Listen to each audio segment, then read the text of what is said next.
I never thought I'd be the kind of person who hired a private investigator. It sounded like something jealous people did in bad movies. But here I was, sitting in my car, staring at the business card of a man who specialized in finding out the truth people don't want to hear. His name was Marcus. Ex-cop. Sharp eyes. No small talk. "Why do you think she's cheating?" he asked, arms folded. I hesitated. "It's not what she does, it's what she stopped doing. She stopped laughing at my jokes. Stopped looking at me the same way. She's always tired. Always distant." Marcus nodded like he'd heard it 100 times before. "Give me a few days. If something's going on, I'll find it." I handed him a photo of her. Her name was Elena. She was smart, beautiful, independent. The kind of woman I thought I didn't deserve. Maybe I was right. The first night, she told me she was going out with her best friend, Chloe. I knew Chloe. I had her number. But I didn't call. Instead, I waited. Checked her location, turned off. She got home late. Said they were catching up, and had a few drinks. She smelled like expensive perfume, and something else I couldn't name. 2 days later, Marcus sent me the first photos. Elena was having coffee with a man I didn't recognize. Tall, fit, charming smile. She was laughing. Really laughing. The kind of laugh she hadn't given me in months. Then came another photo, him touching her arm. She didn't pull away. I felt like my stomach had been ripped out. But it didn't stop there. More photos came the next day. They were walking together through a park, side by side. Her face, relaxed. His face, focused on her. Then the one that nearly made me throw my phone against the wall. They hugged. Her arms fully around him. Intimate. Familiar. And worse, she was smiling like she belonged there. I replied to Marcus. "Who is he?" "I'm working on it," he wrote. "She just entered a private house with him. Looks like she has a key." A key? A house? My mind spiraled. Were they living a secret life?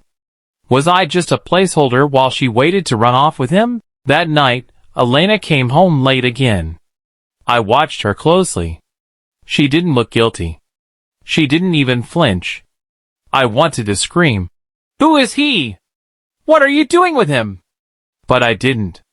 Instead, I smiled, kissed her cheek, and quietly died inside. The next day, Marcus messaged me. "Got a name. Want the file?" I said yes. He sent me a dossier. Photos, address, background. The guy's name was Adrian. A businessman.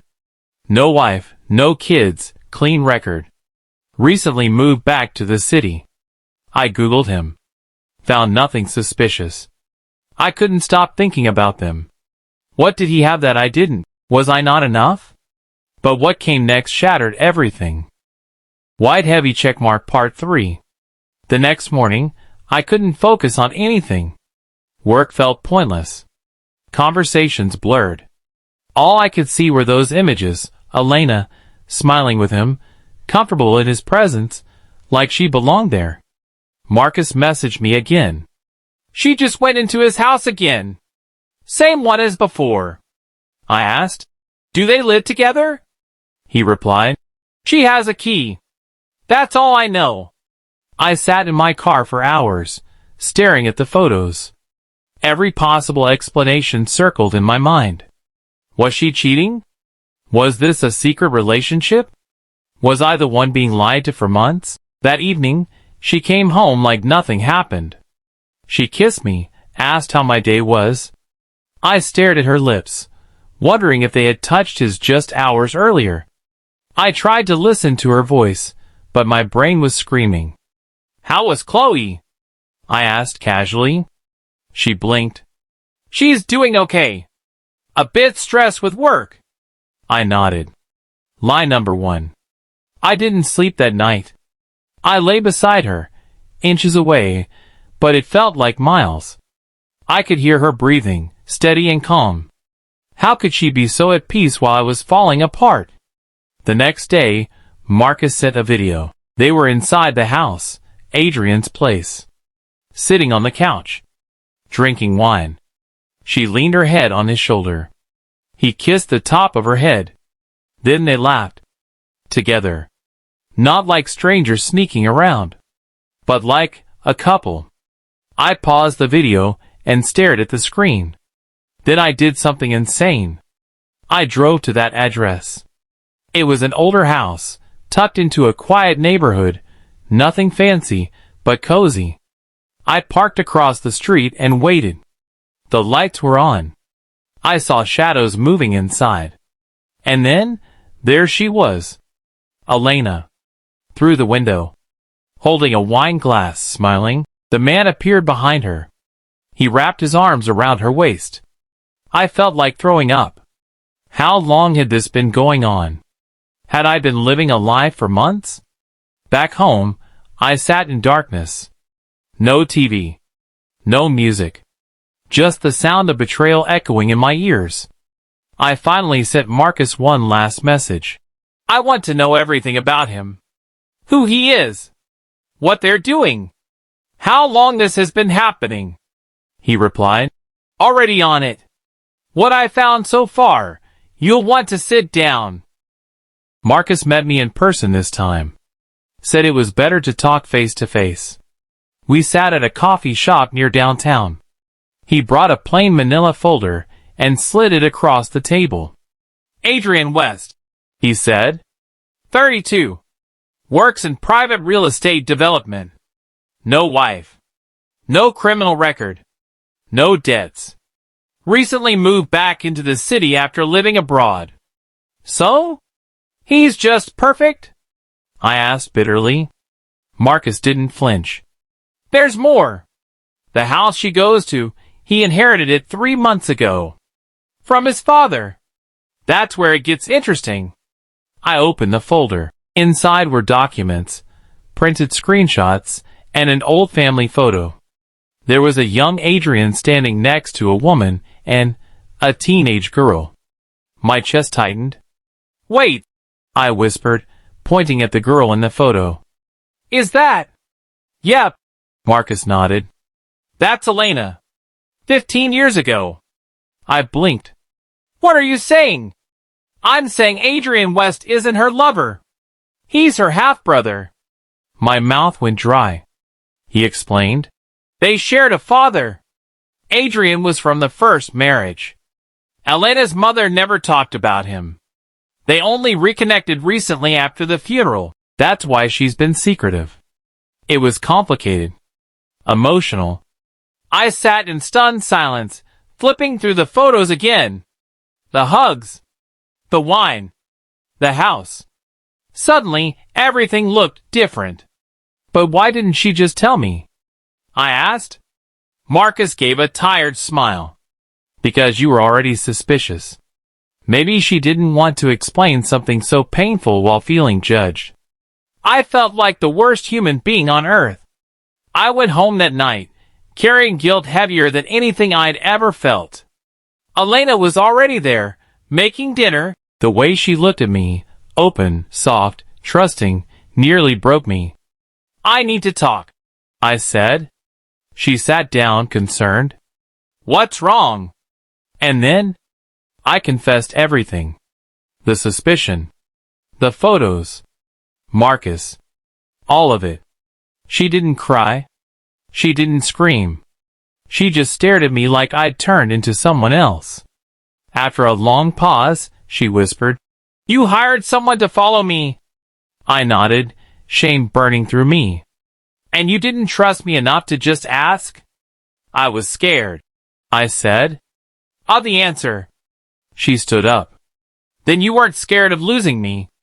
You already gave me up. She walked into the bedroom. Shut the door. That night, she didn't sleep beside me. And I didn't sleep at all. The next morning, the bed was cold beside me. I walked into the kitchen. No coffee waiting. No breakfast. No Elena. On the table, There was a short note, scribbled in shaky handwriting. I need space. I'm not sure what hurts more, that you didn't trust me, or that you felt so sure I was cheating, you paid someone to prove it. I don't know who you are right now. Please don't call. No anger. No insults. Just heartbreak written in ink. I stared at the note until the words blurred. I wanted to scream, run after her, explain myself again, beg, but I knew nothing I said would erase what I'd done. Days passed. No calls. No texts. Her social media went silent. I messaged Chloe, Elena's best friend. She's okay, Chloe wrote. But she's broken. You really messed up. I know, I replied. Can I talk to her? She doesn't want to hear from you right now. The silence was louder than any fight. The guilt sat in my chest like a weight I couldn't lift. I kept thinking about the night I followed her, the way I assumed the worst. All the trust we had built, burned in seconds. A week later, I passed by Adrian's house again. No one was there. I felt like a stalker, but I had no idea where else to go. I just wanted to feel close to her. I missed her voice. Her warmth. The way she used to look at me like I was her home. Then, something changed. Late one night, I received a text from an unknown number. Meet me tomorrow. 9 p.m. The cafe near the river. My heart jumped. It had to be her. I went early. Sat at the far table. Watched the door. At 9:03, she walked in. Elena. Hair pulled back.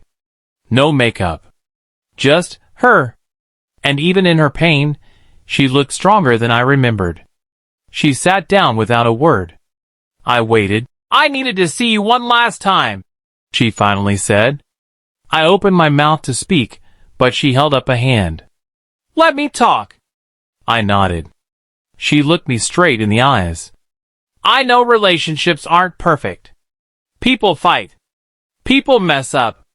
But what you did wasn't a fight. It was betrayal. Deep, quiet, cowardly betrayal. Tears welled in her eyes, but her voice didn't crack. You didn't ask. You didn't trust. You just assumed I was lying. And then you turned my grief into a crime scene. Elena, No, she said firmly. You don't get to say sorry right now. I spent weeks reconnecting with a brother I never knew. I cried with him. Laughed with him. We talked about everything. And the whole time, I had to hide it from the man I loved, because I was afraid you wouldn't understand. I lowered my eyes. She continued quieter, and I was right. Silence. Then she stood up. Goodbye, James. And just like that, she walked out of the cafe, out of my life, without looking back.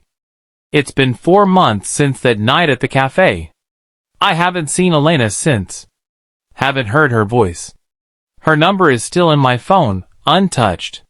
Some nights, I stare at it, my thumb hovering over the call button. But I never press it. Not because I don't want to, but because I know I no longer deserve the sound of her voice. I thought time would numb the pain, but it hasn't. I still wake up reaching for her. Still pause at the grocery store when I see her favorite cereal. Still drive slower past that little flower shop she loved. Everywhere I go, she's there, and yet completely gone. I've replayed everything in my head 1,000 times. That first moment I felt doubt. The choice to hire Marcus. The night I followed her. The video. The confrontation. If I had just asked her, one honest conversation, things might have been different. But I chose suspicion over trust. Control over vulnerability. Love isn't about being sure someone will never hurt you. It's about believing they won't, and being brave enough to live with the risk. I see that now. But too late. As for Marcus, he texted me once more after it all went down. You were right about one thing, he wrote. Most people don't want the truth. They just want proof for the story they've already decided to believe. I didn't reply. He was right. In the months that followed, I tried to move on. Went on dates. Laughed with strangers. But none of it felt real. They weren't her. They didn't have her fire, her softness, her way of making a room feel like home. Then, last week I saw her. At the park. She was sitting on a bench, reading a book. She looked peaceful. Next to her was Adrian. They weren't touching. Just sitting quietly, like siblings do when words aren't needed. I didn't go over. I didn't wave. I just stood there for a moment, watching her. She looked up. Our eyes met. She didn't smile. But she didn't look away either. For a second, I thought I saw something behind her eyes. A flicker of memory, maybe. A ghost of what we used to be. Then she blinked, turned back to her book, and that was it. Maybe she'll find love again. Someone who trusts her heart, not her footsteps. And maybe one day, I'll be that kind of person too. But for now, I just carry her in the quiet. In the lessons I learned too late. In the echoes of the life we almost had.